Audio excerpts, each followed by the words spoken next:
Hello, friends. This is a response to Slime Am the Best of the 70s thread. And believe me, this was difficult. The 70s was my era. That was the era at the time of my teens. I was graduated from high school in 73. So that time is really, really thick for me as far as memory and importance. And so being able to pick one record per year was impossible. I did it, but, you know, it would be more like 10 records for each year for me. So what I did was I picked the 10 best records of the year for me, as opposed to trying to say this is the best record of 1970 for the world, because I've often been out of step with the world, and so I just will show you what was important to me. So for 1970, without a doubt, it is George Harrison's All Things Must Pass. And this is significant in many ways. The breakup of the Beatles had happened. George Harrison's always been my favorite Beatle. Their first real solo LP out of the Beatles of any merit, and what a fantastic record.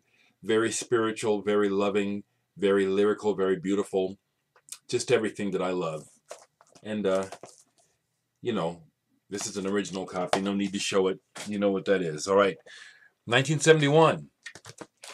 One of the things I'm happy to say is, partially because of my age, is that the krautrock thing for me, I lived it. I didn't discover it later. I know some of you guys that are really into it, you weren't born or you were just children. I actually lived it. I first got turned on to Can in 1972, but there were so many records for 72 that I chose 71, Tago Mago. I did not hear this record until the following year, but this is the year that it was released. And just like the cover here, where it's it looks like the guy is either eating brains or he's losing part of his brain or whatever that graphic is, it's perfect. This record wrecks the head the first time you hear it, especially considering the time. In 1972, I first heard Ege Bamyaze, and then I heard Tago Mago. Tago Mago really made Can come together for me. Ege Bamyaze was really difficult for me. Sing Swan Song was the first song I liked from that. But when I heard this, I was ready for it. And Hallelujah, Mushroom, good grief, good grief. Obviously, there were a lot of records at those times that I could name off that were very significant to me, but this is the one that I chose to show. 72 is really, really tough because, again, it was also the year that I discovered Genesis. So much happened. But another album that really, really had a strong lasting impression on me from that year was Herbie Hancock's Crossings, and this is my copy from 1972. I bought it. I'd gotten turned on to Mwandishi, the album before this by my brother James, and that just really, really spoke volumes to me. So when this came out, when I saw the cover, judging from what I had heard from the previous album, I knew I had to have it. So I bought it right away. Hadn't even heard it.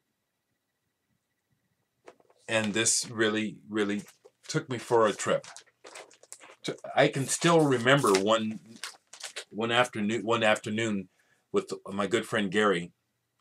I invited him over because I wanted him to experience this album, and shut all the curtains, smoked some really good weed, and we journeyed to another planet with this album. I still remember that afternoon. It was like, and I still hear traces of that when I hear this record, because it really was groundbreaking, far-reaching, taking jazz and electronic music someplace it had never been.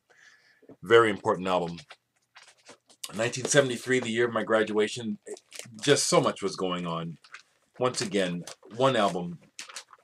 These albums are trying to represent phases of my life because one album just can't do it. Faust 4 for 1973.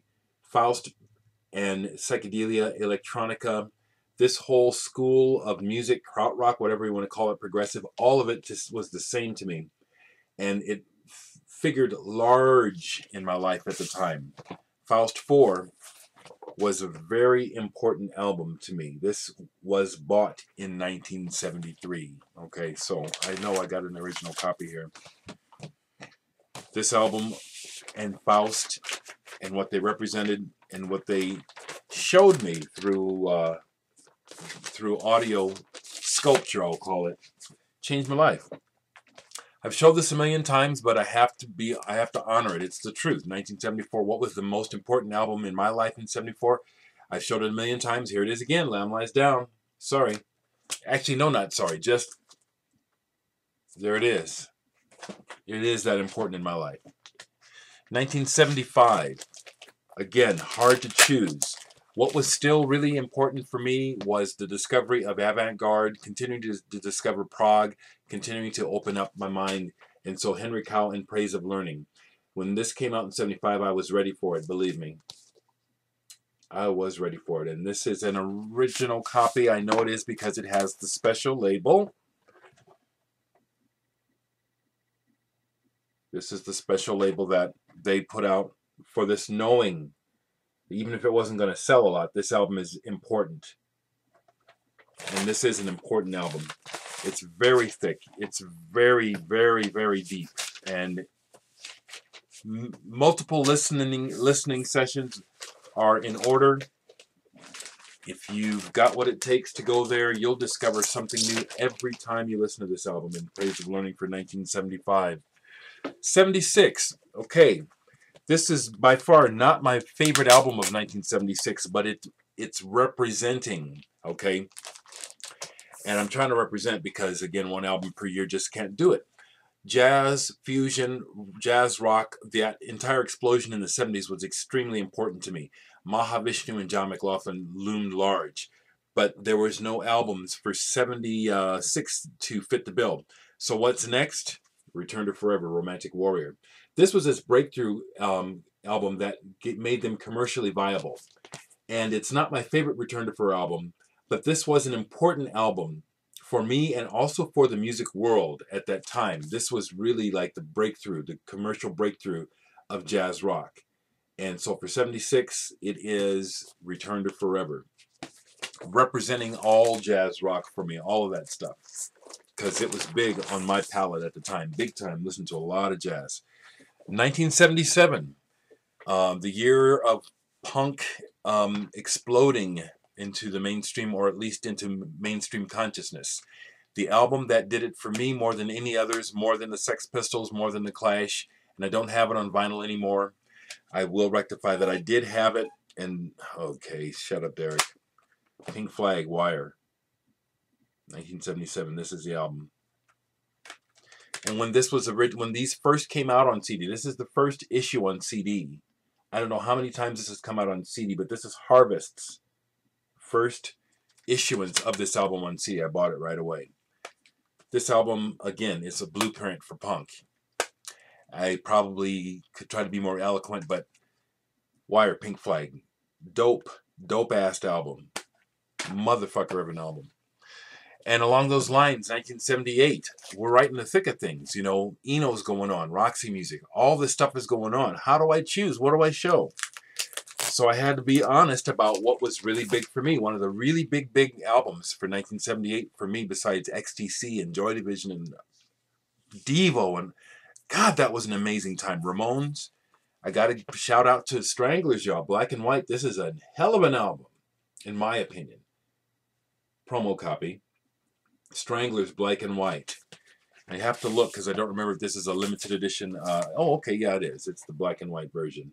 And a promo on top of it. Yep, it says promo on it too. Yeah, this album really spoke to me in volumes when it came out. I just think the album is fantastic. I still do. So for 1978, Stranglers, Black and White. I want to thank you, Slime.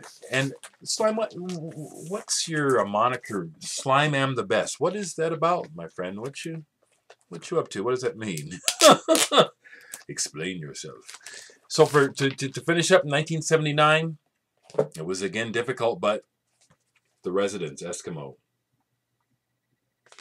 Could probably do a whole video talking about the importance of this band, The Residents, and their whole method of operation. The obscurity, not knowing who they are, the music being really weird, but not just to be weird, but very much with a purpose. Very much I was really taken by the fact that the Residents said early on, what we're doing is we're showing you the real underbelly of America. And we know you don't like it because you don't want to be reminded how weird and strange we are. But that's always been important to me, you know, the Residents, and as well as other musicians who are willing to pull back the veil, as it were. Those are my 10 for the 70s. And believe me, if I could do this again, it would be a whole nother 10. And if I did it a third time, it'd be a whole nother 10. You know what I'm saying? Leave comments, people.